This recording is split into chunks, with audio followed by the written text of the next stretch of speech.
Hello all, welcome to my channel Lalitha Tarun diaries. మేమైతే రీసెంట్గా Chennai travel చేసాము. సో మేము ప్రొద్దుటూరు నుంచి ఎర్లీగా స్టార్ట్ అయ్యాము చెన్నైకి.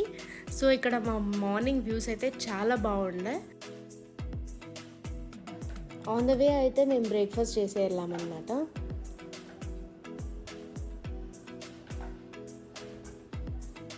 సో మేము చెన్నై రీచ్ అయిపోయాము. ఇన్ ద ఈవినింగ్ మేమైతే అష్టలక్ష్మి టెంపుల్ వెళ్ళాలి అనుకున్నాము. సో ట్రాఫిక్ అయితే చాలా ఎక్కువగా ఉండే. నేను చెన్నైలో బీటెక్ చేశాను. సో అప్పుడు వెళ్దామంటే ఇప్పుడు కుదరలేదు. సో ఈసారి ఖచ్చితంగా విజిట్ చేయాలి అనుకున్నాను. సో వెళ్ళాం. ఇదైతే మనకి అష్టలక్ష్మి టెంపుల్ అండి. టెంపుల్ అయితే మనకి ప్రజెంట్ రెనోవేషన్లో ఉంది.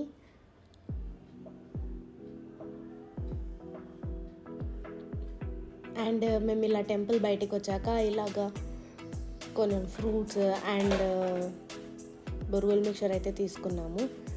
అండ్ మనకి అష్టలక్ష్మి టెంపుల్కి పక్కనే బీచ్ ఉంటుందన్నమాట. ఇది బెసంట్ నగర్ బీచ్. అండ్ మేమైతే కాసేపు బీచ్లో బాగా ఎంజాయ్ చేసాము. అండ్ ఇక్కడ ఏదో డ్రోన్ షో కూడా జరుగుతుండే. సో కాసేపు తర్వాత మేమైతే డిన్నర్కి ఎక్కడ వెళ్ళాలి అని ప్లాన్ చేస్తూ ఉన్నాము. సో మా హస్బెండ్ అయితే 1 to 2 years he stayed in Chennai. So తను అప్పుడు రాయర్స్ మెస్ అని ఒక ప్లేస్కి వెళ్ళేవారంట ఫుడ్ తినేకి. అది చాలా ఓల్డ్ ప్లేస్, అక్కడ ఫుడ్ చాలా బాగుంటుందని మమ్మల్ని అక్కడికి తీసుకెళ్లారు. సో అక్కడ ఫుడ్ అయితే నిజంగా చాలా బాగుంది. అండ్ మేమైతే ఇంకా నైట్ వచ్చేసి పడుకున్నాము. అండ్ ఇది నెక్స్ట్ డే మేమైతే కంచి కామాక్షి టెంపుల్కి వెళ్ళాము. సో ఇది మనకి టెంపుల్కి అయితే 4 ఎంట్రీస్ ఉంటాయి, 4 sides. ఇది మేము వెళ్ళిన ఎంట్రీ వ్యూ అయితే ఇదన్నమాట. ఇక్కడ చాలా పెద్ద కోనేరు ఉంది.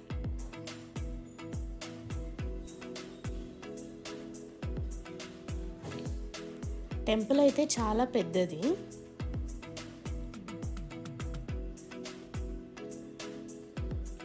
సో మేమైతే దర్శనం చేసుకొని బయటికి వచ్చాము. సో ఈవినింగ్ అయితే మేము ఒక రెస్టారెంట్కి వెళ్ళాము. ఇదైతే చాలా బాగుంది. సో అక్కడ మేము టిఫిన్ చేసేసి అండ్